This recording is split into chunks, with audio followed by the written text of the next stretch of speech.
네. 자, 찾으셨으면 갈라디아서 5장 1절 한 절을 합독하겠습니다. 시작. 그리스도께서 우리를 자유롭게 하려고 자유를 주셨으니 그러므로 굳건하게 서서 다시는 종의 먹이를 매지 말라. 아멘. 오늘 이 말씀의 제목을 한번 따라서 하겠습니다. 다시는 종의 멍에를 매지 말라.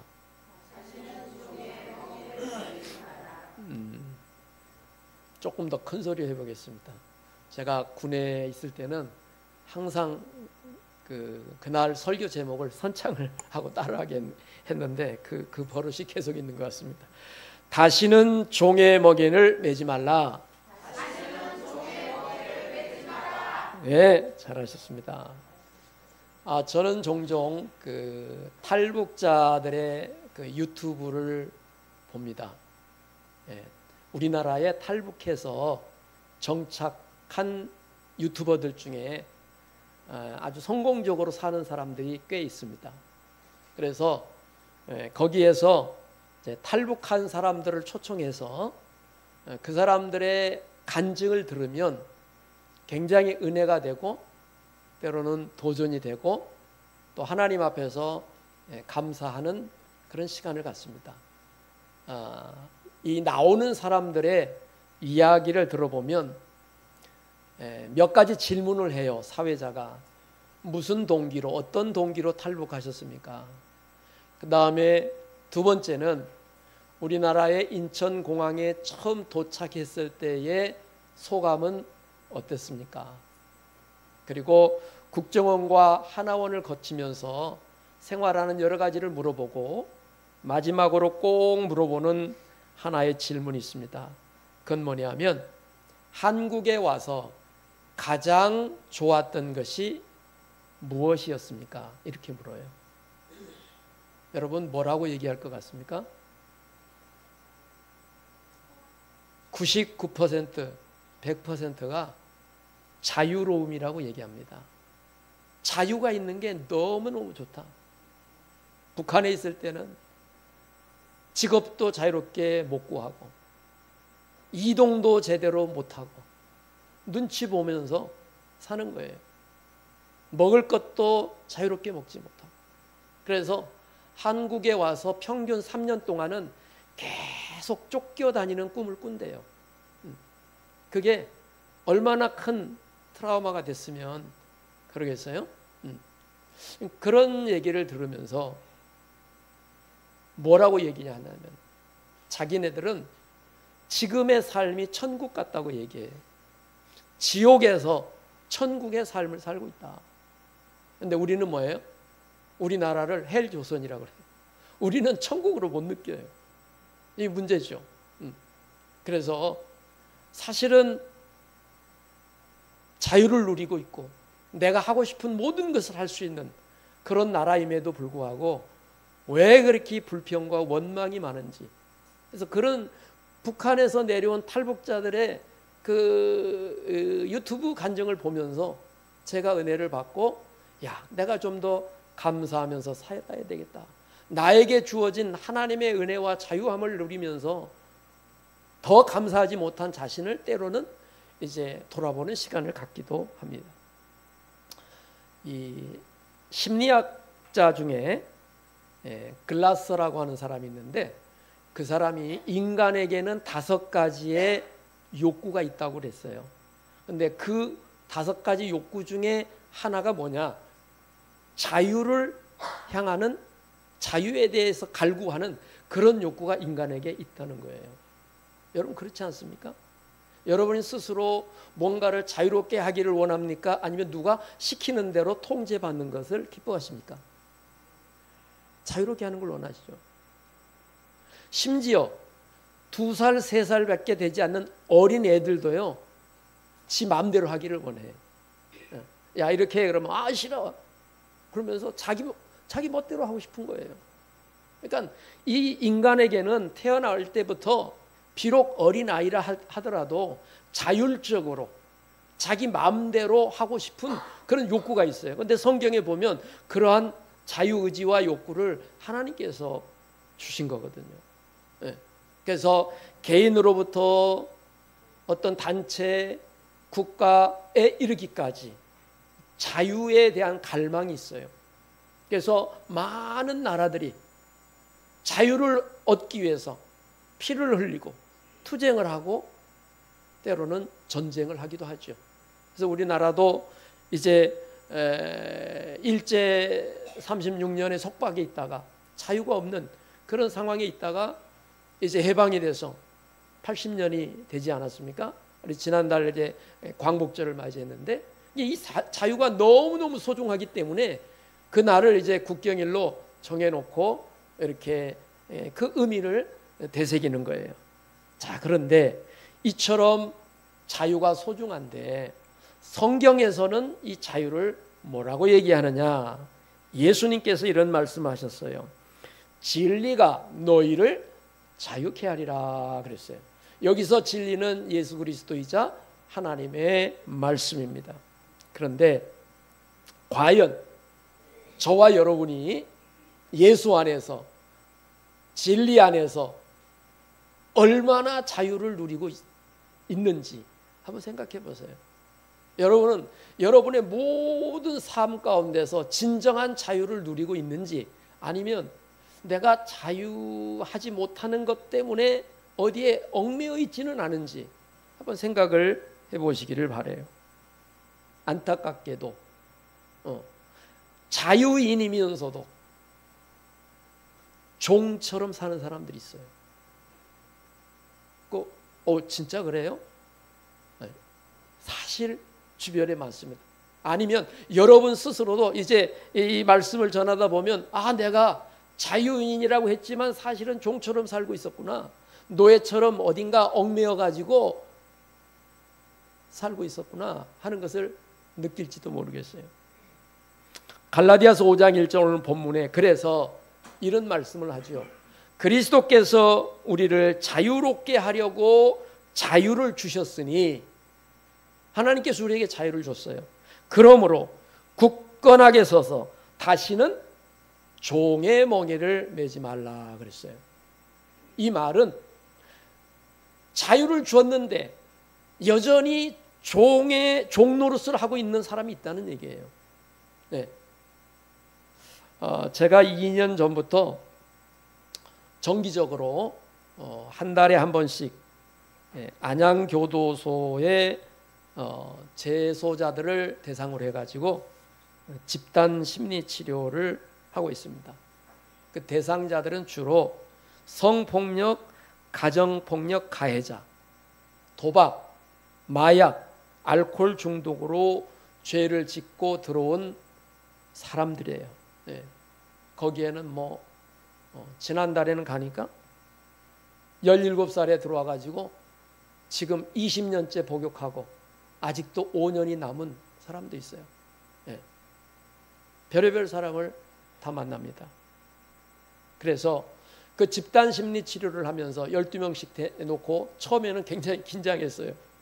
근데 한 2년째 하다 보니까 똑같은 사람이에요. 괜찮은 사람들도 있어요. 억울하게 들어온 사람도 있는 것 같더라고요. 그때 마지막으로 앞으로 출소 후에 계획을 물어보는 시간이 있습니다. 이제 출소를 앞두고 있는 사람들을 대상으로 교화할 목적으로 60시간, 100시간 이렇게 이제 교육을 시키는 거예요. 땡땡 씨의 계획은 뭡니까? 물어봅니다. 돌아가면서 얘기를 하죠. 근데 대부분 가족들하고 착하게 살아야죠. 다시는 교도소에 들어오지 않도록 죄를 안 짓겠습니다. 이렇게 얘기를 대부분 해요. 그런데 그 중에 한두 사람은 꼭 삐딱한 사람이 있어요. 일부러 그러는지 아니면 진짜 진심인지는 모르겠어요. 어떤 분이 이렇게 얘기합니다. 저는 마약으로 돈을 많이 벌어서 마약 왕이 되겠습니다. 이래요. 출소한 다음에. 그러면 그러다가 또다시 들어오면 어떻게 하려고요? 안 잡힌 사람 많습니다. 안 잡히면 되지요. 이런 생각을 하고 있어요. 그런가 하면 또 어떤 사람은 저는 도박 때문에 들어온 사람이에요. 나가서 또 도박하겠다는 거예요. 도박을 하되 도박 왕이 되겠습니다. 그래. 아니 그래 또 붙잡혀서 들어오면 어떻게 하려고요? 뭐 들어오면 또 들어오는 거죠. 그런 생각을 갖고 있어요. 네. 지금 교도소 안에 살면서 자유롭지 못하는 그런 삶 속에서 출소할 날을 손꼽아 기다리면서 자유를 갈망하고 있는 그 사람들이 또다시 마약을 하고 도박을 하고 죄를 지을 생각을 하고 있어요. 그게 뭐예요? 그들의 생각이 죄의 종노릇을 하고 있는 거예요. 얽매여 있는 거예요. 자유롭지 못한 거죠. 네. 자, 그런데 그 사람들만 과연 이런 생각을 하느냐? 그렇지 않아요. 교도소 바깥에서 정말 자유롭게 사는 사람들 중에서도 뭔가에 매여서 종노릇하고 있는 사람들이 있습니다. 이러한 사람들을 프란시스 베이컨이라는 사람이 인간은 4가지 동굴에 갇혀 있다라고 이렇게 표현을 했어요. 동굴이라는 게 뭡니까? 어둠이 있는 곳, 바깥 세상에서 격리되어서 그야말로 자유가 없는 그런 동굴에 갇혀 있는 4종류의 사람들이 있다는 거예요. 우리가 그것이 뭔지를 살펴보면서 혹시나 내가 정말로 자유를 원하면서도 이러한 4가지 동굴 중에 하나에 갇혀 있는 사람은 아닌지, 그리고 그러한 동굴에 갇혀 있는 사람들에게 하나님은 뭐라고 말씀하시는지 하나씩 살펴보도록 하겠습니다. 첫째는 종족의 동굴에 갇혀 있는 사람이 있어요. 이 종족의 동굴이라고 하는 것은 뭐냐면 인간의 어떤 본능에 얽매여서, 우리 인간에게는 본능이 있단 말이에요. 뭔가를 하고 싶은 욕구가 있어요. 그 욕구에 매여서 거기서 벗어나지 못한 사람들을 종족의 동굴에 갇혀 있는 사람이다, 이렇게 얘기를 합니다. 사실 이 본능적 욕구가 잘못된 건 아니에요.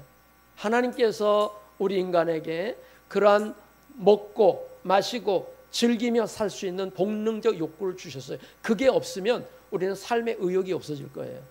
그런데 문제는 뭐냐면 그러한 욕구를 하나님의 질서와 절제 안에서 그러한 욕구가 채워질 때 그게 건강한 것이에요. 그런데 그렇지 못한 경우가 참 많죠. 그래서 그 본능적 욕구에 충실해서 나는 그냥 욕구에 따라 사는 사람이 될 거야, 이러는 사람이 주로 어떤 현상이 벌어지느냐? 중독 현상이 벌어져요. 그래서 뭐 알코올이 없으면 못 살아. 너무 술이 마시고 싶어.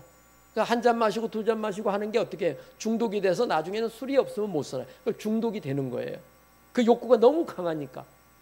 그래서 이 중독이라고 하는 말이 원래 영어로 어딕션인데 그 말의 원어는 무슨 얘기냐면 어디에 구속되어 있다, 매여 있다, 노예처럼 산다, 그런 뜻이 있어요. 그러니까 중독이 뭐예요? 그것이 없으면 못 사는 거예요. 중독은 여러 가지 중독이 있어요. 어떤 본능적 욕구를 채우기 위해서 어떤 사람은 성에 중독되고, 어떤 사람은 물질에 중독되고, 마약에 중독되고, 쇼핑에 중독되고, 너무나 많은 다양한 중독들이 있어요. 거기에 그냥 매여가지고 헤어나오지를 못해요. 만약에 크리스찬이 뭔가에 중독되어 있다면 그 사람은 자유인이 아니에요. 종노릇하고 있는 거예요. 그렇죠? 그래서 그러한 사람들에게 하나님은 뭐라고 말씀하시느냐? 사도 바울은 갈라디아서에서 성령의 9가지 열매 중에 가장 중요한 열매 중에 하나를 뭐라고 그랬느냐? 절제의 열매라고 그랬습니다. 우리의 마음속에, 우리의 욕구 속에 내가 먹고 싶고, 내가 가고 싶고, 내가 뭔가를 하고 싶은 모든 것들을 다 하며 살 수가 없어요. 그거를 절제하면서 살아야 거기에서 자유로울 수가 있는 것입니다.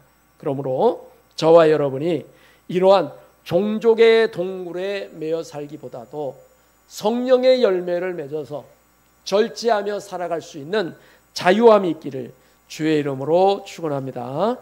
다음에 두 번째는 동굴의 동굴이라고 그래요. 이게 무슨 얘기냐?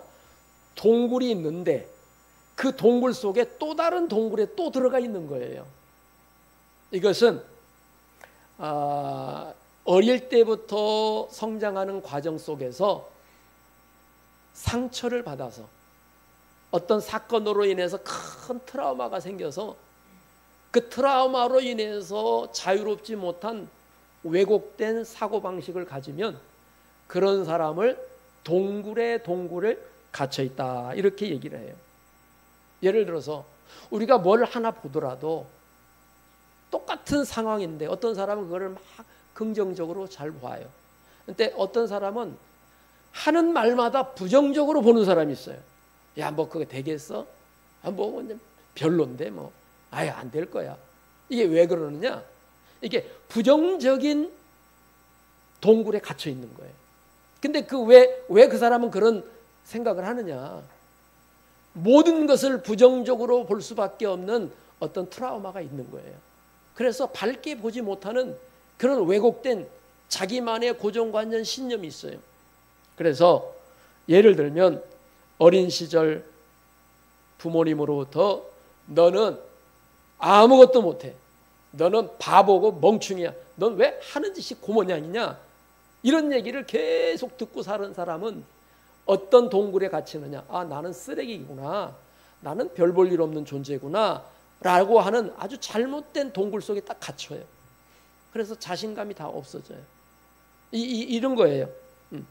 또 어린 시절에 부모로부터 버림을 받거나 주 양육자로부터 버림받은 그런 경험이 있는 사람은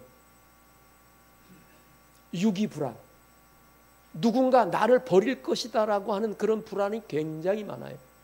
그래서 커서도 사람과의 관계를 할 때에 사람을 믿지를 못해요. 언젠가 저 사람이 나를 떠나겠지. 우리 엄마 아빠가 나를 버리듯이 저 사람도 나를 버릴지 몰라. 그러면서 굉장히 불안해해요. 그래서 언제나 떠날지 모르기 때문에 네가 나를 떠나는 것보다 차라리 내가 너를 발로 차버릴 거야 하면서 내가 발로 먼저 차버립니다. 그래서 좋은 대인관계를 갖지 못하고 대인관계 악순환이 계속되면서 나는 왜 이렇게 외롭지? 왜 나는 이렇게 내 주변에 사람들이 없지?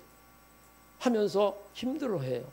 이게 바로 잘못된 어린 시절의 어떤 트라우마가 나를 그냥 붙잡고 있는 것입니다.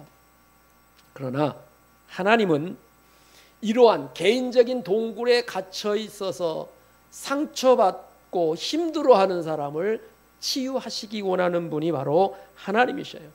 시편 34편 18절에 여호와는 마음이 상한 자에게 가까이 하시고 충심으로 통회하는 자를 구원하시도다 라고 그랬어요. 또 예수님께서 그 사마리아 여인의 상처난 삶을 새롭게 하시면서 내가 주는 물은 영원히 목마르지 아니한 물이 되리라 하면서 그 사마리아 여인의 상처난 마음을 위로해 주는 모습을 볼 수도 있습니다. 여러분, 혹시 여러분 마음속에 남들이 모르는 나만이 알고 있는 그 동굴 속에 동굴에 갇혀 있지는 않습니까? 어린 시절의 상처로 인해서 나는 쓸모가 없다. 나는 언젠가 버림받을지 몰라. 사람들은 믿을 수가 없어.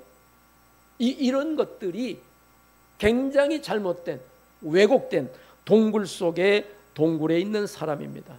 여러분, 이러한 사람들을 향해서 우리 예수님께서는 너희들은 빛 가운데로 나오라고 말씀하십니다. 그 어둠 속에 갇혀 있지 말고 빛이 되신 예수 그리스도께 수고하고 무거운 짐진 자들아 다 내게로 오라. 내가 너희를 쉬게 하리라. 이것이 바로 우리를 자유롭게 하는 예수 그리스도의 말씀인 줄로 믿으시기를 바랍니다. 그 다음에 세 번째는 시장의 동굴이에요. 여러분, 사람들이 많이 있는 곳이 어디예요? 시장이에요. 시장에 가면 많은 사람들이 있어요. 거기에서는 이런저런 소문도 있고 여론도 형성되고 뭐 많은 것들이 오고 가죠. 그래서 이 시장의 동굴이라고 하는 것은 뭐냐면 많은 사람들의 여론에 의해서 잘못된 여론이 퍼지고 그 잘못된 여론이 진짜인 것처럼 믿으면 그 사람은 시장의 동굴에 빠져 있다. 이렇게 얘기를 해요. 예. 여러분, 오늘날에는 참 정보가 많아요. 예. 수없이 많은 정보들이 있어요. 뭐 유튜브라든가 SNS라든가 페이스북이라든가 많은 것을 통해서 막 정보를 얻어요. 근데 그 정보가 뭐예요? 잘못된 정보가 참 많이 있어요. 가짜 정보도 많이 있어요. 그런데 그러한 정보가 진짜인 건 줄 알고 그 속에 매여 있다면 그것은 바로 시장의 동굴 속에 갇혀 있는 사람이다. 자, 성경에 보면 이런 게 나옵니다. 출애굽기 32장에 보면 이스라엘 백성이 모세가 시내산에 올라간 사이에 아론에게 몰려와서 얘기합니다. 일어나 우리를 위하여 우리를 인도할 신을 만들라. 네. 아무것도 보이는 게 없어. 그러니까 뭔가 우상이 보이기를 원하는 거예요. 그래서 많은 사람들의 그 요구와 여론에 압도되어서 아론이 그들이 원하는 대로 금 신상을 만들어줍니다. 이게 바로 시장의 동굴에 갇히는 것이에요. 결국 아론은 금송아지를 만들고 백성들은 그것을 하나님이라 부르며 숭배하기 시작했어요. 시장의 동굴에 매여 있는 거죠. 하나님의 입장에서 보면 얼마나 안타까운 거예요. 네. 보이지는 않지만 보이지 않는 하나님을 섬겨야 되는데 눈에 보이는 뭔가를 섬겨놓고 만들어놓고 거기에 그걸 신이라고 섬긴다 이거예요. 많은 사람들이 그렇게 하니까 아론도 그 여론에 못 이겨서 그렇게 해주는 거예요. 그것이 진리가 아님에도 불구하고 안 그러면 자기가 죽을지도 모른다라고 하는 위협 속에서 그렇게 하는 겁니다. 오늘날 상황도 다르지 않습니다. 우리는 그 어떤 시대보다도 많은 정보 속에 이렇게 살고 있죠. 근데 계속 그거를 듣다 보면 어때요? 내가 쇠뇌가 돼요. 그게 진짜인가 보다. 처음에는 의심을 했는데 자꾸 듣다 보면 거기에 쇠뇌가 돼. 그걸 요즘 뭐라 그래? 가스라이팅이라고 그래. 자꾸 듣다 보면 그것이 진짜인 줄 아는 거예요. 자, 그렇다면 우리는 어떻게 해서 그런 시장의 동굴에서 벗어날 수 있을까? 첫째는 그 정보를 받아들일 때에 그 출처와 의도와 맥락을 봐야 됩니다. 의외로 크리스찬들이요, 가짜 정보를 막 자꾸 퍼다 날라요. 근데 출처를 보면 출처도 없어요. 뭐 기자도 없어. 그냥 누가 그냥 써놓은 걸 그냥 내 생각하고 맞으면 그게 진짜인 줄 알고 막 퍼서 날라요. 두 번째는 어떻게 해야 되느냐? 이것과 반대하는 사람들은 왜 그렇게 반대할까? 그들은 뭘 근거로 해서 반대할까? 이거를 한번 딱 생각해 봐야 돼요. 그다음에 마지막 세 번째로는 크리스찬에게는 최고의 기준이 있습니다. 그건 뭐냐? 하나님의 말씀이에요. 하나님의 말씀에 비추어 봐서 이게 맞는가 틀리는가. 서로가 어떤 문제를 놓고 막 네가 옳으니 내가 옳으니 하면서 막 갈등을 일으키면서 분열하고 하는 것이 과연 이것이 하나님이 기뻐하시는 건가? 합력하여 선을 이루고 화평케 하는 것이 하나님의 뜻인가? 열매를 보면 알아요. 그렇죠. 성경에 그 열매로 그 나무를 알리라 그렇게 말씀했잖아요. 그래서 하나님의 말씀에 비추어서 그것이 진짜 진리인지 가짜인지 우리가 분별해 볼 수 있어야 된다 하는 것이에요. 마지막 네 번째는 극장의 동굴입니다. 여러분, 극장이 뭡니까? 극장에 가면 영화를 상영하죠. 또 TV에서 드라마를 보죠. 일종의 배우들이 무대 위에서 연기를 하는 거예요. 그거는 뭐예요? 연기이지 현실은 아니에요. 근데 극장의 동굴은 뭐냐면 그 연기하는 그것을 현실이라고 믿고 거기대로 살아가는 사람이에요. 특별히 어떤 전문가라든가 어떤 전통이라든가 지금까지 계속 내려온 그런 어떤 전통이라든가 그리고 이 분야의 어떤 전문가가 얘기했으니까 그거는 맞을 거야. 거기에 딱 빠져 있는 사람. 근데 여러분 어때요? 전통이라고 다 옳은 게 아니에요. 전문가라고 해서 다 맞는 게 아니에요. 이게 맞는지 안 맞는지 한번 체크를 해봐야 돼요. 그러니까 예수님 당시에도 사실은 하나님을 섬기는 데 있어서 자기 나름대로의 유전과 전통이 있었어요. 그래서 그 유전과 전통을 하나님의 뜻보다 더 중요시 여기는 그런 사람들이 있었어요. 그게 뭐냐면 바리새인들이었어요. 그래서 예수님께서 그들을 향해서 뭐라고 했느냐면 너희는 유전으로 하나님의 말씀을 폐하는도다 라고 마가복음 7장 13절에 말씀했어요. 그러니까 자기들이 믿는 어떤 패턴을 가지고 이게 지금까지 해온 거니까 하나님의 말씀은 아닌데도 불구하고 그냥 이 전통을 더 중요시 여긴다 이거예요. 이게 굉장히 잘못된 것이죠. 역사를 돌아보면 중세 시대에 이런 일이 있었습니다. 코페르니쿠스와 갈릴레오가 주장한 지동설은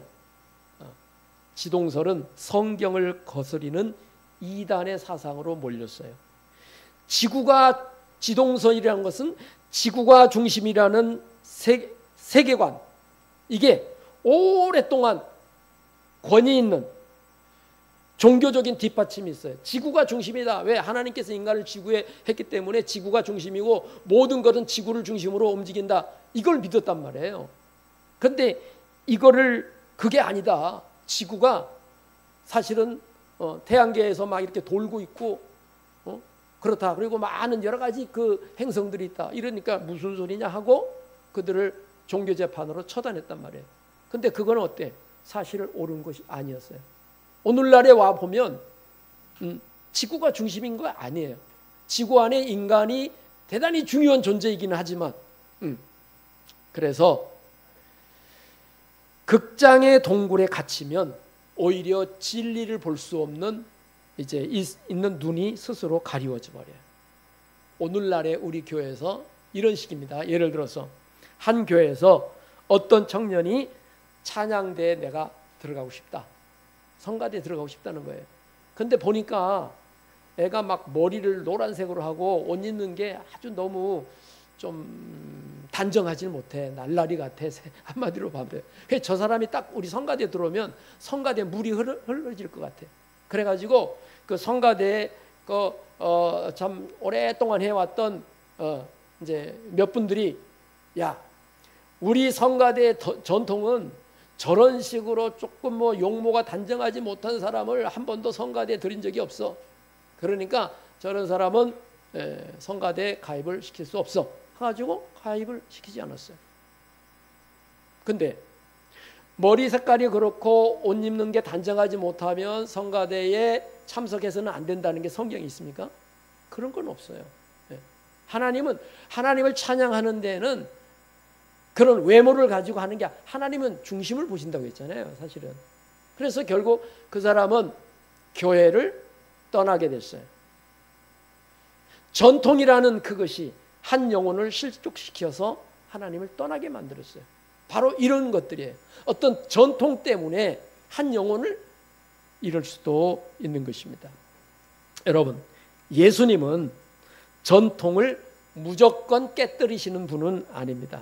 그러나 전통이 본질을 가리우고 권위가 하나님의 말씀보다 더 우선일 때 이것을 분명히 경계를 했어요. 마지막으로 한 가지만 말씀드리겠습니다.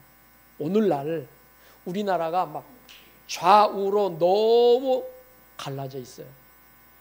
교회 안에서도 좌파냐 우파냐 해가지고 막 분열이 있어요. 너무너무 안타까워요. 여러분, 신앙이 우선입니까? 이념이 우선입니까? 이념이 신앙보다 우선인 사람이 꽤 많아요. 너 정치적으로 나하고 같은 편이 아니면 신앙적으로 그 교회를 떠나버려요. 그 반대도 마찬가지. 그리고 같은 교회를 다니면서도 정치적으로 이 이념이 다르면 막 적대시하고 대립해요. 야, 하나님이 원하시는 건가요? 하나님은 화평케 하는 자를 원해요. 이념보다 더 중요한 거는 믿음이에요. 믿음. 하나님을 섬기는 그 믿음 하에 그 다음에 뭐 이념이 있고 철학이 있고 그러는 거지. 거꾸로 된 그 신앙을 갖고 있어요. 이념적으로 우리 편이면 그 다음에 이제 신앙적으로 같이 잘 지내는 이런 사람들이 있어요, 주변에. 하나님 기뻐하시는 게 아니에요. 이거는 극장의 동굴에 갇혀 있는 사람이에요.